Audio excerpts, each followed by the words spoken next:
तो रविदास जी वो घर घर में भिक्षा लेने के लिए अब जाया करते थे। तो एक दिन क्या हुआ कि बारिश हुई थी और बारिश होने के कारण वो जब भिक्षा लेने के लिए निकले तो गली में फिसल के गिर गए। जब गिर गए तो सामने ही किसी का घर था, वो नेक इंसान नहीं था, उसकी कमाई भी अच्छी नहीं थी, उसके विचार ख्यालात भी दूसरी किस्म के थे, निपट संसारी अनाड़ी पाप कर्म में लिप्त रहता था वो। लेकिन उसके पास धन वगैरह ठीक था, उसका गुजारा ठीक चलता था। अब ये बात ना सोचना कि जो अच्छे भी नहीं थे, पाप कर्म में भी लिप्त थे और उनके पास धन क्यों था। ये तो महापुरुषों ने भी कहा है कि ये दो पापियों के घर में हो जाता है, पापियों के घर में भी धन हो जाता है, लेकिन अच्छे विचार, शुद्ध विचार, प्रभु का नाम और सत्संगी बनना हर एक की बस की बात नहीं है। जिसके पाप कर्म पिछले जन्म के खोटे कर्म होते हैं, वो चाहे वो रात दिन सत्संग में भी रहे, रात दिन गुरु के संग भी रहे, उसकी समझ उस अपनी समझ से बाहर उसको नहीं निकलने देती है। लेकिन जब शिष्य का धर्म है कि गुरु को जब अपने आप को अर्पण कर देता है, अपनी बुद्धि को गुरु के अधीन कर देता है, फिर उसको अपना सोच की जरूरत नहीं है, क्योंकि उससे बेहतर उसका गुरु सोचता है। वो हम जो अपना जो कोई भी कर्म करते हैं, हम उसको नहीं देख सकते कि हमने जो किया है वो गलत किया है, सही किया है। हमको दूसरा देखने वाला बता सकता है कि हमने जो किया है उसका क्या परिणाम है, वो अच्छा है या बुरा है। पापियों के घर में भी धन हो जाता है, लेकिन अच्छे विचार, शुद्ध विचार, प्रभु का नाम और सत्संगी बनना हर एक की बस की बात नहीं है। जिसके पाप कर्म पिछले जन्म के खोटे कर्म होते हैं, वो चाहे वो रात दिन सत्संग में भी रहे, रात दिन गुरु के संग भी रहे, उसकी समझ उस अपनी समझ से बाहर उसको नहीं निकलने देती है।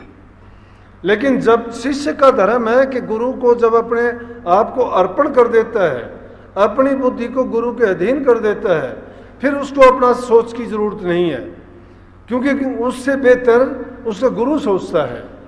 वो हम जो अपना जो कोई भी कर्म करते हैं, हम उसको नहीं देख सकते कि हमने जो किया है वो गलत किया है, सही किया है। हमको दूसरा देखने वाला बता सकता है कि हमने जो किया है उसका क्या परिणाम है, वो अच्छा है या बुरा है। इसलिए गुरु तो इसलिए किया जाता है कि हम अपनी गुरु की आज्ञा में चलें। और गुरु का मतलब क्या है?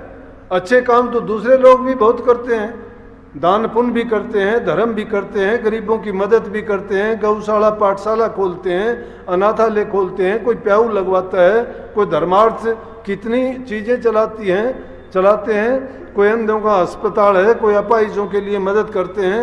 लेकिन क्या है, ये चीज़ें करते तो हैं, लेकिन जो गुरु के निमित्त होके काम करना चाहिए वो तो नहीं ना। गुरु उनको जो ज्ञान देता है वो देता है कि ये काम अच्छाई के हैं, परोपकार के हैं, अवश्य करो, मना नहीं करते, जरूर करो, करने लायक काम है ये। इसीलिए कही कि दे धरा तो दे तुम अन्न द्रव का दान, अन्न द्रव के दान से हो तेरा कल्याण। अन्न और द्रव जो सही तरीके से दिए जाते हैं तो उससे तुम्हारा कल्याण होगा, तुम्हारी भलाई होगी, तुम्हारे दुख मिटेंगे, तुम्हारे पाप कर्म हटेंगे। जो पीछे किए हुए बुरे कर्मों का प्रभाव है, असर है, परिणाम है, वो अच्छे और नेक काम करने से साफ हो जाएगा, ठीक हो जाएंगे। तो रविदास जी जब फिसल के गिरे तो उसके घर से कभी नहीं लेते थे। उन्होंने देखा कि इनको चोट लगी, बारिश का टाइम है, उनको खड़ा किया, जो भिक्षा लेने के लिए गए थे एक ही घर से उनको भिक्षा दे दी। जो भी चीज़ किसी की ग्रहण करते हो उसमें उसका गुण होता है, जिस तरह से वो चीज़ कमाई जाती है उसका दोष उसमें शामिल होता है। अच्छे ढंग से कमाई हुई का अच्छे गुण उसमें होते हैं, बुरे तरीके से जो कमाई जाती है उसमें जो उसका बुरा दोष है वो छिपा हुआ होता है। और जो उसको सेवन करता है उस पर उसका सीधा असर होता है। तो उसने एक ही घर से उसने सोचा अब ये जाने लायक नहीं है, लेकिन साधुओं के लिए इसको भिक्षा रोजाना लेनी पड़ती है, इसको इतना दे दे, पूछ लिया कितना आपको चाहिए, उतना ही अपने घर से दे दिया। और उन्होंने ले जाके वो भंडारे में सारा लगा दिया। तो उसमें देखा कि उसकी पूछा कि भई ये अन्न कहाँ से ले आया तू आज, कहने लगा इस तरह से। जब उसके एवज में उसको ये सज़ा मिली कि आगे का जो जन्म मिला वो रविदास जी का वो इस हरिजन जाति में मिला, लेकिन पैदा हुआ उस टाइम तक 7 दिन तक माँ का दूध नहीं पिया उसने। रामानंद जी उनकी गली में गए, उनके पास गए और जाके उनको कहा कि चलो तेरा पिछला जन्म था, तूने किया था वो पाप तेरा पूरा हो लिया, अब दूध पी और अपना काम कर। इसलिए हम तो वो तुच्छ जीव हैं कि ना हमारे पास करनी है, नेक काम है, ना दान है, ना पुण्य है, और ना ही किसी प्रकार के हम भलाई के रास्ते पर चलते हैं। तो जो हमारे से बन पड़ता है गुरु की आज्ञा मेरे के, जब गुरु हमें बताता है, गुरु की आज्ञा कहाँ, जब हमारा मतलब पड़ता है तो हम ही सब कुछ बन जाते हैं। बल्कि गुरु से बात छिपा के कहते हैं कि गुरु को तो इन बातों का पता ही नहीं लगना चाहिए, कि अगर पता लग गया तो मना कर देंगे। अब ये बात बार बार दोहरा के क्यों कही जाती है कि एक बार ऐसा धोखा हुआ कि हमारे वहाँ रहने वाला एक लड़का, उसके पास जितने भी सेवादार आते जाते हैं, ये मूर्खता की बात है कि जो भी उसको मिलता उसी के घर चला जाता। किसी को कहता है मेरी बहन का बच्चा हुआ है, किसी को कहता है कि मेरी शादी होनी है, किसी को कहता है हम मकान बना रहे हैं, पैसे की ज़रूरत है, मुझे वहाँ से मिलेंगे जब दे दूँगा। लाखों रुपये लोगों से ले लिए। अब सत्संगी इतने भोले हैं, किस लिए देते हो? ऐसे धोखे में अगर आते हो, ये कार व्यवहार चलाने के लिए सत्संगी नहीं हो। सत्संगी हो अपने अच्छे विचार बांटने के लिए। सत्य संगति में आके तुम्हें ये बात भी नहीं सूझी कि एक आदमी जिसकी यहाँ छोटी मोटी बात पूरी नहीं होती तो 50 कोस तुम्हारे पास जाके क्यों गया हो?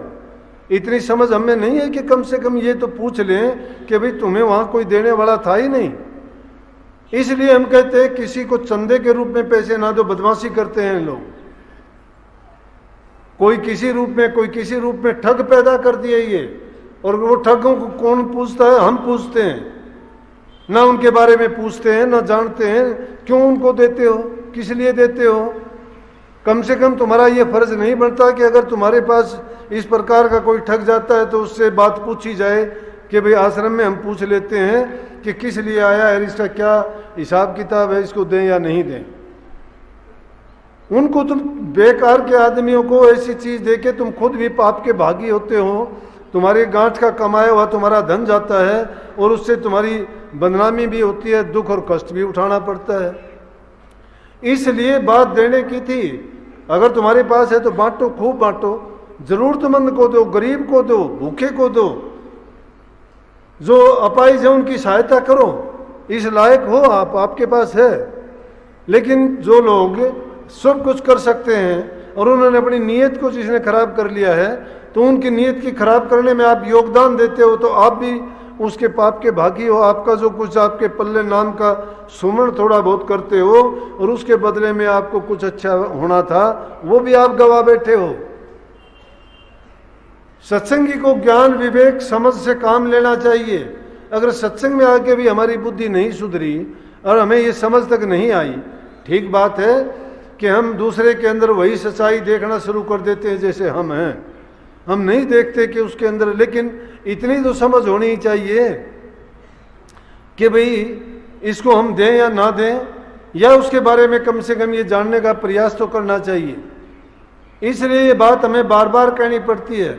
जो नहीं मानते उनको बाद में पछताना पड़ता है, कष्ट हमें भी होता है उस बात का। क्यों हम सोचते हैं कि एक सत्संगी जब ठगा जाता है उसका दुख हमें होता है, बहुत होता है। लेकिन यहाँ तो बात रक्षाबंधन के बारे में थी और राजा बलि की बात थी।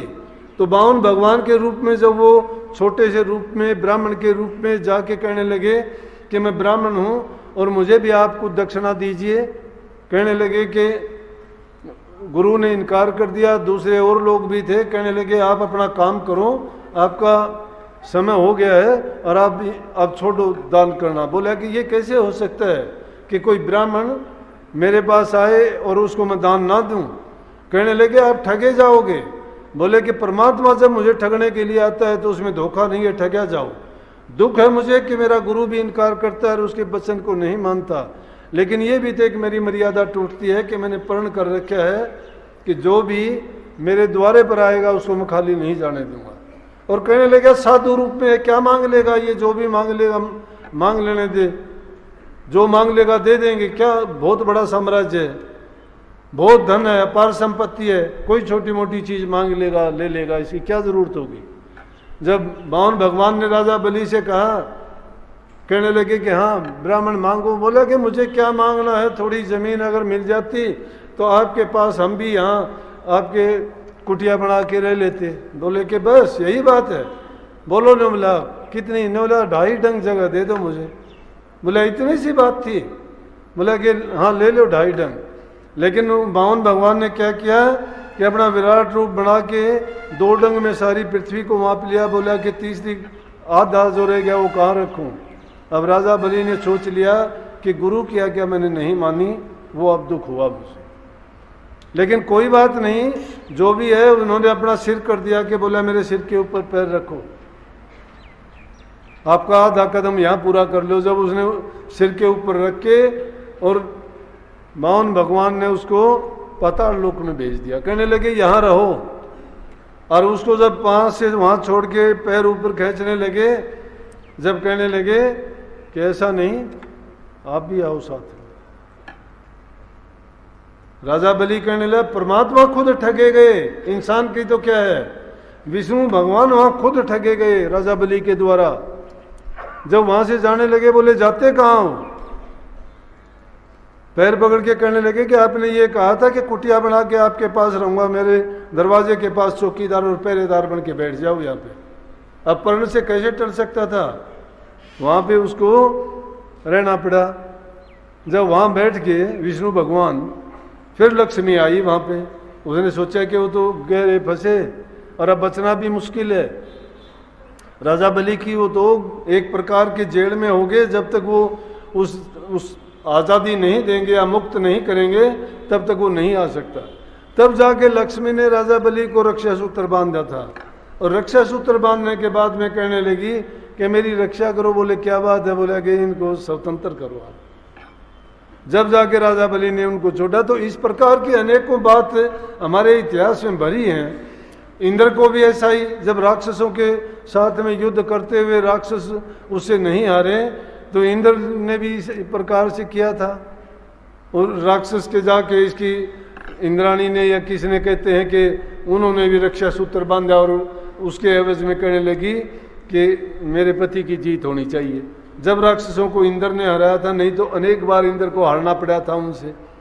कहने का मतलब ये है कि ये एक ऐसा त्यौहार है कि जो हमें, जब किसी से हम याचना करते हैं रक्षा सूत्र बांध के, उससे प्रार्थना करते हैं कि मेरी कठिनाई में, परेशानी में, या जब भी मुझे कोई मुश्किल आए आप मेरी मदद करना। तो निश्चित रूप से ये त्यौहार था तो ऐसा कि बहनें भाई को इसलिए बांधती थी क्योंकि जब जब उनको ज़रूरत पड़ती, जब भी कोई इस प्रकार की मुसीबत आती, तो भाई उनको जाके रक्षा उनकी करते भी थे, हर प्रकार से करते थे। चाहे उनको कितना भी कष्ट क्यों ना उठाना पड़े, चाहे उसका उन्होंने कैसा भी मूल्य क्यों न चुकाना पड़े, हर प्रकार से मदद करते थे। लेकिन सत्संगियों के लिए जो मैंने बात बताई, हमारा भी सतगुरु के साथ वो अटूट बंधन होना चाहिए। और वो बंधन उस धागे से भी मजबूत होता है। धागा तो इस सूत्र का कच्चा ही होता है।